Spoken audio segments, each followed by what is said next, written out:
नमस्कार। एक बार फिर से आप सभी का बहुत बहुत स्वागत है परीक्षा वर्ल्ड के इस यूट्यूब चैनल में। दोस्तों, आज हम कवर करने वाले हैं जीके का एक और मोस्ट इम्पॉर्टेंट टॉपिक, भारतीय स्थानों के उपनाम। इससे पहले हमने कवर किया था जितने भी इम्पॉर्टेंट व्यक्तियों थे और उनका उपनाम था, उसको हमने कवर कर लिया ऑलरेडी। अब हम कवर करने जा रहे हैं जितने भी भारतीय स्थान हैं, जितने भी इंडियन प्लेस हैं फेमस, उनका उपनाम क्या क्या है, उसको भी हम इस वीडियो में कवर करने वाले हैं। जैसा कि आप सभी को पता है, एसएससी जीडी की परीक्षा बहुत ही नज़दीक है। इसी कारण से जो है ये सभी जो टॉपिक है आपके एग्जाम के लिए मोस्ट इंपॉर्टेंट है। तो आपको दिन में 4 से 5 वीडियो डेली मिला करेंगे आपके एसएससी जीडी की परीक्षा के लिए जो इंपॉर्टेंट टॉपिक होंगे उनसे रिलेटेड। इसके अलावा आपकी यूपीएसआई की भी डेट आ चुकी है, तो यूपीएसआई के लिए भी ये जीके के जो मोस्ट इंपॉर्टेंट टॉपिक है काफ़ी ज़्यादा इंपॉर्टेंट है। इसके अलावा लेखपाल की जो परीक्षा होने वाली है उसके लिए भी जीके का यह जो टॉपिक है काफ़ी ज़्यादा इंपॉर्टेंट है। तो जितनी भी परीक्षाएं होने वाली, एसएससी जीडी की हो गई, आपकी यूपीएसआई की हो गई, लेखपाल की हो गई, इन सभी परीक्षाओं के लिए जो जीके का टॉपिक है मोस्ट इंपॉर्टेंट है। तो इस टॉपिक को आपको बिल्कुल ध्यान से एक बार देख कर जाना है, क्योंकि स्टैटिक जीके का पोर्शन जो है उससे आपके एग्जाम में बहुत सारे प्रश्न देखने को मिलेंगे। तो चलिए आज के सेशन को शुरू करते हैं। तो बहुत ज़्यादा इसमें समझाने के लिए कुछ है नहीं, बस आपको देखते चलना है कि उपनाम कौन कौन से हैं और उनका संबंध किस स्थान से है। इसमें कुछ समझाने की ज़रूरत नहीं पड़ती है, तो बस आपको एक नज़र इस पर डालते चलना है।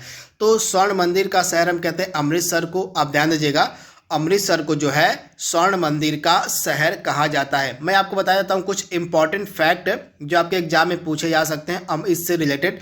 तो अमृतसर जो शहर था, इसकी स्थापना किसके द्वारा की गई थी? गुरु रामदास के द्वारा। किसके द्वारा? जो गुरु रामदास थे, सिखों के जो गुरु थे गुरु रामदास, इन्हीं के द्वारा जो है आपके अमृतसर शहर की स्थापना की गई थी।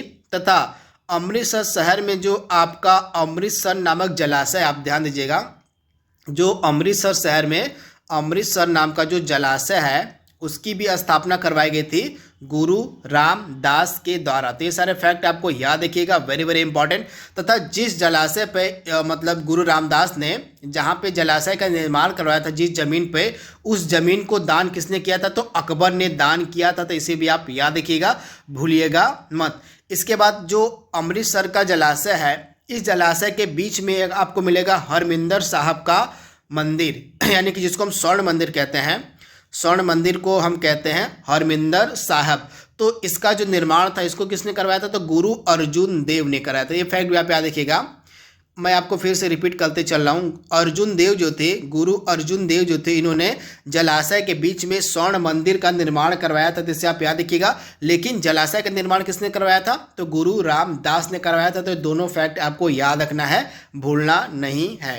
इसके बाद अगला इंपॉर्टेंट फैक्ट यहाँ पे हमारा है, 5 नदियों की भूमि हम कहते हैं पंजाब को। ये 5 नदियाँ कौन कौन सी हैं? तो आप नोट डाउन कर लीजिएगा। झेलम हो गई आपकी, और चिनाब हो गई आपकी, इसके अलावा आपकी रावी हो गई आपकी, झेलम, चिनाब, रावी, ब्यास के अलावा एक और नदी है सतलज। इन 5 नदियों को हम कहते हैं और पंजाब की 5 नदियों, मतलब पंजाब की ये 5 फेमस नदियां हैं। सतलज हो गई, झेलम हो गई, चिनाब हो गई, रावी हो गई, ब्यास। तो आप इसे याद रखिएगा। इसी कारण से पंजाब को 5 नदियों की भूमि कहा जाता है। भारत के मसालों का बगीचा हम कहते हैं केरल को। तो आप इसे ध्यान दीजिएगा। भारत का स्विट्जरलैंड कहा जाता है कश्मीर, इसे भी आप ध्यान दीजिएगा। डायमंड हार्बर हम कहते हैं कोलकाता को। इसके अलावा 7 टापुओं का देश मुंबई है। तो आप इसे याद रखिएगा, 7 टापुओं का जो देश है उसको हम मुंबई कहते हैं। आपको बताना है कि मुंबई जो है किस द्वीप पर अवस्थित है। आपका पहला प्रश्न आज का है, आपको कमेंट बॉक्स में बताना है कि जो मुंबई शहर है यह किस द्वीप पर बसाया गया है। जुड़वा नगर हम कहते हैं हैदराबाद और सिकंदराबाद को। यहाँ पे याद रखिएगा, जुड़वा नगर हैदराबाद और सिकंदराबाद को कहा जाता है। झीलों का नगर हम कहते हैं श्रीनगर को, और मंदिरों एवं घाटों का नगर हम कहते हैं वाराणसी को, जो कि इस समय वर्तमान हमारे जो पीएम है नरेंद्र मोदी, उनका संसदीय क्षेत्र भी है। इसके अलावा नवाबों का नगर हम कहते हैं लखनऊ को। तो आप इसे ध्यान दीजिएगा। इसके बाद आपका उत्तर भारत की अर्थव्यवस्था का मेरुदंड हम कहते हैं गंगा नदी को। आप इसे ध्यान दीजिएगा। उत्तर भारत की अर्थव्यवस्था का जो मेरुदंड है गंगा नदी को कहा जाता है। और ब्लू माउंटेन्स हम कहते हैं नीलगिरी की पहाड़ियों को। आप इसे ध्यान दीजिएगा। नीलगिरी की जो पहाड़ियाँ होती हैं उनको हम ब्लू माउंटेन्स के नाम से जानते हैं। बंगाल का शोक हम कहते हैं दामोदर नदी को। यह बंगाल का शोक कही जाती है दामोदर नदी। तो आप इसे ध्यान दीजिएगा। तथा यह जो दामोदर नदी है यह इतनी ज़्यादा प्रदूषित नदी है कि इसे हम जैविक मरुस्थल भी कहते हैं। तो आप इसे ध्यान दीजिएगा। इसमें जो है इतना ज़्यादा प्रदूषण हो गया है, इतनी ज़्यादा यह प्रदूषित नदी हो गई है कि इसको हम जैविक मरुस्थल के नाम से भी जानते हैं, इस दामोदर नदी को। तो आप इसे ध्यान दीजिएगा, वेरी वेरी इंपॉर्टेंट। तथा यह कहाँ से निकलती है? तो छोटा नागपुर के पठार से निकलती है, जो कि झारखंड में है। यहीं से दामोदर नदी निकलती है। बंगाल का प्रवेश द्वार हम किसे कहते हैं? भारत का प्रवेश द्वार। तो गेटवे ऑफ इंडिया जो मुंबई में है, इसको हम कहते हैं भारत का प्रवेश द्वार। और भारत का बगीचा हम कहते हैं बेंगलुरु को। और महलों का शहर हम कहते हैं कोलकाता को। आप इससे ध्यान दीजिएगा, महलों का जो शहर है यह क्या कहलाता है? तो महलों का शहर हम कहते हैं कोलकाता को। इसके बाद अरब सागर की रानी हम किसे कहते हैं? तो अरब सागर की रानी हम कहते हैं कोचीन को। तो आप इसे ध्यान दीजिएगा, अरब सागर की रानी कोचीन को कहा जाता है। ये फैक्ट आपको याद रखना है, भूलना नहीं है। इसके बाद अब ध्यान दीजिएगा, पूर्व का वेनिस भी हम कहते हैं कोचीन को। तो पूर्व का वेनिस और अरब सागर की रानी, ये दोनों नाम किसके हैं? तो कोचीन के। गुलाबी शहर सबको पता है, पिंक सिटी जयपुर। और बिहार का शोक हम कोसी को कहते हैं। तब इसे याद रखिएगा। इसको बिहार का शोक क्यों कहते हैं? क्योंकि यह जो नदी है इतनी ज़्यादा अपना मार्ग का परिवर्तन करती है। क्यों? मार्ग परिवर्तित करने के कारण इस नदी से बहुत मतलब हर साल जो है बहुत भयंकर बाढ़ का सामना करना पड़ता है बिहार के लोगों को, जिस कारण से इसको हम बिहार का शोक भी कहते हैं। तो आप इसे ध्यान दीजिएगा। इसके अलावा भारत का दिल हम कहते हैं दिल्ली को। आप इसे ध्यान दीजिएगा। इसके बाद समुद्रपुत्र कहा जाता है लक्षद्वीप को। इसके बाद पर्वतों की रानी मसूरी को कहा जाता है उत्तराखंड। छोटा नागपुर पठार की रानी हम कहते हैं नेतराहाट को झारखंड में। इस्पात नगरी हम कहते हैं जमशेदपुर को। Very very important. भारत का हॉलीवुड आपका हो जाएगा Mumbai, again very very important. इसके बाद पूर्व का स्कॉटलैंड आपका हो जाएगा शिलांग। तो इसे आप ध्यान दीजिएगा, वेरी वेरी इंपॉर्टेंट। दोस्तों ये सभी जो मैं आपको जीके के टॉपिक कराते चल रहा हूँ, सभी आपके एसएससी जीडी की जो परीक्षा होने वाली है उसके लिए मोस्ट इंपॉर्टेंट है। इसके अलावा यूपीएसआई की परीक्षा के लिए मोस्ट इंपॉर्टेंट है। इसके अलावा लेखपाल की जो परीक्षा आपकी होने वाली है उसके लिए ये सभी जीके के टॉपिक मोस्ट इंपॉर्टेंट है। इससे पहले मैंने जीके के 5 इंपॉर्टेंट एमसीक्यूज़ के वीडियो भी सॉल्व करवाए हुए हैं। तो अगर आपने उन 5 इंपॉर्टेंट एमसीक्यूज़ की वीडियो को नहीं देखा है तो उनको आप देख लीजिएगा प्लेलिस्ट में जाकर। प्लेलिस्ट में मैंने इन सभी वीडियो को ऐड कर दिया है, तो सिंपली प्लेलिस्ट में जाकर इन सभी जीके के टॉपिक को आप देख सकते हैं।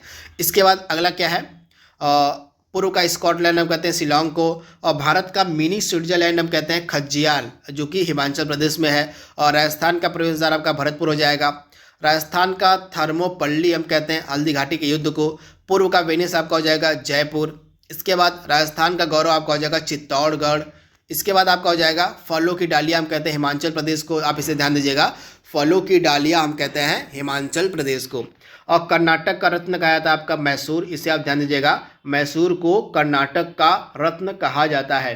त्योहारों का नगर मदुरै, बिल्कुल इंपॉर्टेंट, मोस्ट इंपॉर्टेंट है। इससे आप 100% और इसको आप स्टार मार्क कर लीजिएगा। मदुरै जो होता है इसको हम त्योहारों का नगर कहते हैं। दक्षिण की गंगा हम किस नदी को कहते हैं? तो दक्षिण की गंगा हम कहते हैं गोदावरी रिवर को। तो आप इससे ध्यान दीजिएगा, जो गोदावरी रिवर है इसको हम दक्षिण की गंगा के नाम से भी जानते हैं। तो इसे आप ध्यान से पढ़ लीजिएगा, काफ़ी इंपॉर्टेंट यह नदी है। इसके अलावा एक चीज़ आप ध्यान दे दीजिएगा, जो दक्षिण की गंगा गोदावरी नदी कही जा रही है यह प्रायद्वीपीय भारत की सबसे लंबी नदी भी। आप इसे ध्यान दीजिएगा, यह जो गोदावरी नदी है यह प्रायद्वीपीय भारत की यानी कि दक्षिण भारत की सबसे लंबी नदी होती है गोदावरी। तो आप इसे ध्यान दीजिएगा। तथा यह कहाँ से निकलती है? तो यह महाराष्ट्र के पास एक जगह है त्र्यंबकेश्वर। महाराष्ट्र के पास एक जगह है त्र्यंबकेश्वर, यहीं से निकलती है। महाराष्ट्र के नासिक के पास है यह जगह त्र्यंबकेश्वर, यहीं से निकलती है आपकी गोदावरी नदी। तथा यह प्रायद्वीपीय भारत की सबसे लंबी नदी है तथा इसको दक्षिण की गंगा भी कहा जाता है। इसके बाद अगला है, और यहाँ पे भारत का दिल दिल्ली हो गया आपका। उत्तर भारत का मैनचेस्टर इंपॉर्टेंट कानपुर हो जाएगा। ईश्वर का निवास स्थान आपका इलाहाबाद कहा जाता है। जिसे आप ध्यान दीजिएगा, ईश्वर का जो निवास स्थान है उसको हम इलाहाबाद कहते हैं। और भारत का पीटर्सबर्ग जमशेदपुर हो जाएगा। भारत का मैनचेस्टर आपका हो जाएगा अहमदाबाद। तो भारत का मैनचेस्टर आपका अहमदाबाद है, लेकिन उत्तर भारत का मैनचेस्टर कानपुर है। तो दोनों में आपको कन्फ्यूजन नहीं रखना है। दक्षिण का कश्मीर आपका हो जाएगा केरल। तो इसे आप ध्यान दीजिएगा, दक्षिण का कश्मीर आपका हो जाएगा केरल। इसके तो यह हमारा लास्ट था, दक्षिण का कश्मीर केरल। तो यह मोस्ट इम्पॉर्टेंट जीके का जो टॉपिक है इसको आपको बिल्कुल ध्यान से अटेंड करते हुए चलना है।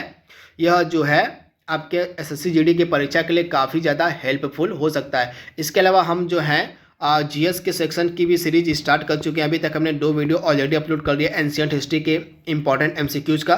तो अगर आपने हमारा जो एंशिएंट हिस्ट्री का दोनों वीडियो नहीं देखा तो उसको आप बिल्कुल ध्यान से देख लीजिएगा, क्योंकि आपके एग्जाम में जीएस और जीके दोनों के प्रश्न पूछे जाएंगे।